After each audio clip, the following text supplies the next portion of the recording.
I suggest that urgent issues, like what you said, pollution, other issues, SIR, which are it is a huge issue for democracy. What is going on?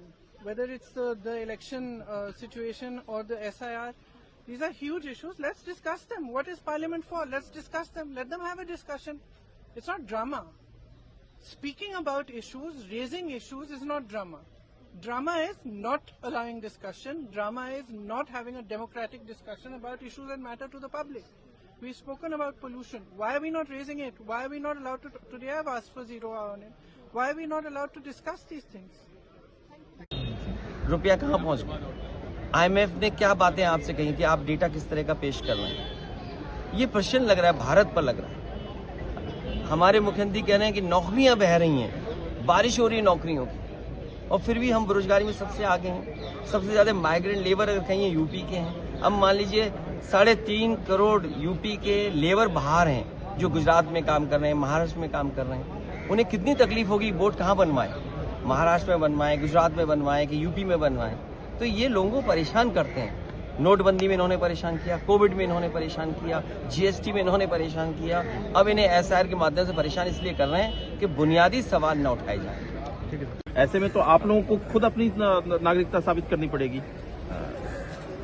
Etawah का इलाका चंबल का इलाका है, यमुना बहती है चंबल, और यहीं से चंबल यमुना मिलकर के आगे जाती है और वो गंगा में मिल जाती है। इस बार उल्टी गंगा बहने जा रही है। जो लोग ये सोचते हैं कि एसआईआर के बहाने वोट कटवा लेंगे, वोट बनवाने में इनको परेशान कर देंगे, वोटर बहुत जागरूक है। जैसे 24 में हिसाब किताब किया है, 27 में इससे बेहतर हिसाब किताब होगा। प्रोफेसर साहब का भी जो है कटघरे सी में डाल दिया गया। नहीं, वो तो स्वाभाविक है कि अधिकारी उनके हैं। जैसे अभी आपने देखा होगा कि जब उन्होंने अपने पदाधिकारी बनाए, तो पदाधिकारी बनाने पर उन्होंने एक कॉलम दिया बीजेपी ने कि ये इस जाति का है, ये पिछड़ा है, ये दलित है, ये सामान्य वर्ग का है। कभी आपने पहले देखा था इस तरह का बीजेपी काम कर रही हो? अपने पदाधिकारी बताएं, और पदाधिकारियों की जाति बताना चाहते हैं। मैं यहीं पर दावा करता हूं, जो वोट कैटेगरी सी में डालने की बात है, जो वोट बनवाने का काम देख रहे हैं अधिकारी, अगर एक भी पीडीए का हो तो बता दें हमें आप। अगर एक भी पीडीए का हो।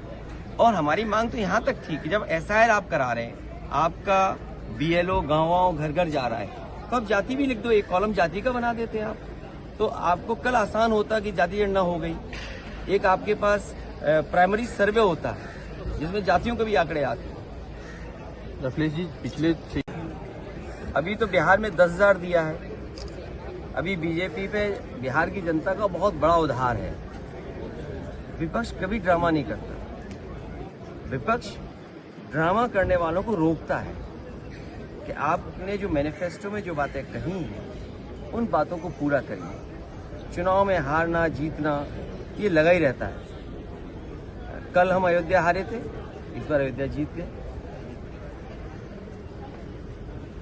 जो बुनियादी सवाल है, लोगों की जान जा रही है, लोग भाग रहे हैं, एक दूसरे से पूछ रहे हैं। जो आपने बीएलओ बनाए हैं, उनको कोई ट्रेनिंग नहीं दी आपने ट्रेनिंग के बिना आप वोट बनवाना चाहते हैं। चुनाव आयोग की जिम्मेदारी बनती है कि सभी का वोट बनाए।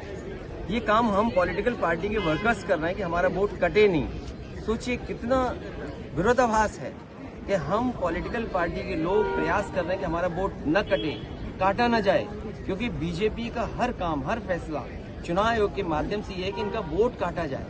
हम अपना वोट बचाने के लिए लड़ाई लड़ रहे हैं। ये रिवीजन किस बात के लिए हो रहा है? रिवीजन इसलिए हो रहा है कि बीजेपी की कैसे मदद की जाए, क्योंकि जो लोग हार गए चुनाव में, वो रास्ता ढूंढ रहे हैं कि चुनाव को कैसे जीता जाए। इनके पास रिसोर्सेज हैं, और रिसोर्सेज इतनी हैं कि इन्होंने बड़ी बड़ी आईटी कंपनी हायर की हुई है। इनकी बड़ी आईटी कंपनी इनको मदद कर रहे हैं इनके वोट बनवाने में, इनके वोट किसके काटने, किस बूथ पे काटने। मैं आपसे फिर कहता हूँ, बिहार की बात भूल जाइए, बिहार अलग चुनाव था। यूपी में जो दिखाई दे रहा है या वेस्ट बंगाल में जो दिखाई दे रहा है, वो यही दिखाई दे रहा है कि बीजेपी की रणनीति है कि जिन बूथों पर विपक्ष जीता है, उन बूथों पर सबसे ज्यादा वोट काटा। अखिलेश जी, जो ऑपोजिशन ड्रामा ना करे, डिलीवरी करे, बैटलफील्ड बना रही है, ड्रामा करने का इल्जाम लगा रहे हैं। देखिए मेरे पत्रकार साथियों, ड्रामा तो आप भी जानते हो कौन करता है। ये मुस्कुराहट बता रही है कि ड्रामा कौन करता है। ड्रामा, डेमोक्रेसी, केवल इसलिए ड्रामा शब्द का इस्तेमाल करना क्योंकि डी से डेमोक्रेसी है। हम ये चाहते हैं कि सिंसियरिटी से काम हो ऐसा है और कोई भी मतदाता छूटे नहीं। जो ये जान जा रही है, ये भी ड्रामा है क्या? हमारे साथियों ये बताइए, जो बीएलओ ये जान चली गई जिनकी, तो ये क्या ड्रामा था कि जान जाना? तो ये शब्दों पे मत खेलिए, इधर उधर मत जाइए।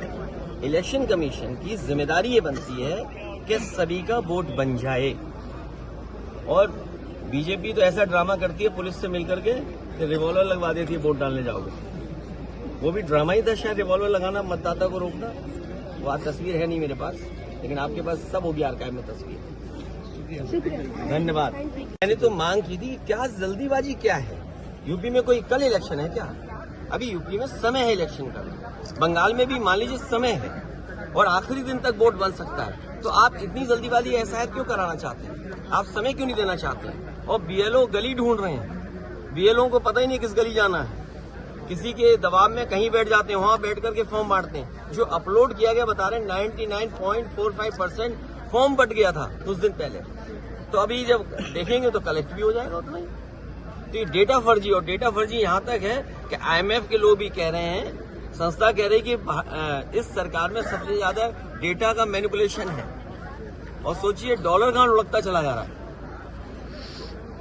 या यूं कहें रुपया लुढ़कता जा रहा है। जैसे सरकार लुढ़कती जा रही है, थोड़ी लुढ़की, पूरी नहीं लुढ़की, रुपया भी लुढ़कता जा रहा है। देखिए, तो ये जो बुनियादी सवाल है इसमें चर्चा ही ना हो। 4 महीने इसी में लगे रहेंगे, ऐसा है ऐसा है ऐसा है। आप बेरोजगारी पे नहीं बात करेंगे, महंगाई पे काम नहीं करेंगे। और हमारे राजीव राय जी ने बाकायदा लिख के दिया है कि किस तरीके से एडमिनिस्ट्रेशन ने बीजेपी के सारे पर हेरा फेरी कर करके 20,000 वोट पहले ही काट दिए। अभी तो एसआईआर भी नहीं हुआ, और एसआईआर में और 20,000 काट देंगे, तो टोटल कितने कट गए एक विधानसभा में? तो आप लोग चाह रहे हैं वो विधानसभा है जिसमें कभी भारतीय जनता पार्टी नहीं जीतती। प्रधानमंत्री कह रहे हैं कि ऑपोजिशन लोकतंत्र मजबूत हो, लोकतंत्र मजबूत हो, संविधान के तहत, और पीडीएस समाज को मजबूती मिले। बाबा साहब भीमराव अम्बेडकर जी और देश की आजादी के बाद हमें एक वोट डालने का अधिकार मिला। इधर जब से भारतीय जनता पार्टी हारी है, और खासकर उत्तर प्रदेश से हारी है, तब से भारतीय जनता पार्टी के अंदर बेचैनी है। ये लोकतंत्र बचाने के ये जो आह्वान हो रहा है उनका, तब लोकतंत्र मजबूत होगा जब हमारा वोट डालने का अधिकार निष्पक्ष और हमारे वोट डालने के अधिकार को न छीना जाए। एसआईआर को लेकर के चिंता जो थी वो आज सच्चाई में बदलती हुई दिखाई दे रही है। अगर वोट कट जाएगा एक मतदाता का, तो उसका ड्रीम कैसे पूरा होगा? एक मतदाता का ड्रीम ये है कि उसका वोट पड़ेगा, उसके अधिकार के तहत जब वो अपना अधिकार वोट डालने का पूरा करेगा तो वह अपने सपनों को पूरा करता है। अगर किसी से नाराज है तो खिलाफ डालता है, अगर पक्ष में तो उसके पक्ष में डालता है। इधर जो तरीका अपनाया भारतीय जनता पार्टी ने, क्योंकि संसाधन का मुकाबला भारतीय जनता पार्टी का कोई नहीं कर सकता। जो जानकारी मुझे मिली है, हासिल हुई है, वो जानकारी ये है कि इन्होंने आईटी की कंपनियां बड़ी बड़ी हायर की हैं। उनके माध्यम से इनके पास पूरी वोटर लिस्ट का डिटेल है। इन्होंने जो हायर की हैं कंपनियां, कुछ नोएडा की कंपनियां जो इनके लिए काम कर रही हैं, नोएडा में स्थित जो कंपनियां हैं वो इनके लिए काम कर रही हैं। मोटा फीस लेते हैं, मोटा पैसा लेते हैं, तब वो पॉलिटिकल पार्टी के लिए काम करते हैं। इन्होंने बूथ वाइज आइडेंटिफाई किया है। 2024 में जो बूथ उत्तर प्रदेश में भारतीय जनता पार्टी